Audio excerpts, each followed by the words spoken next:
এরকম ঘটনা আপনার ঘরের এসির সাথেও ঘটতে পারে যদি এই গরমে আপনি এই 5টি বিষয়ের ব্যাপারে না ভাবেন। এবং শেষে একটা বোনাস টিপসও থাকছে। নাম্বার 1, সবার প্রথমে এখনই নিজের ঘরে ছাদে যান এবং চেক করুন যে এসির আউটডোর ইউনিট বেশি হিট হচ্ছে না তো।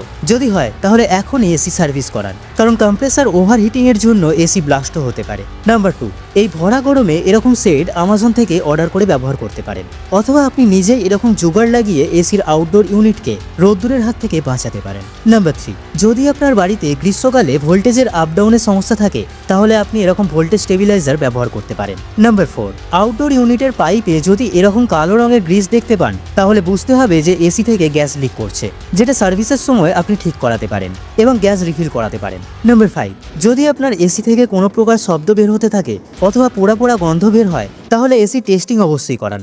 গরমে ঠান্ডা থাকা প্রয়োজন, কিন্তু সেফটি তার থেকেও বেশি প্রয়োজন।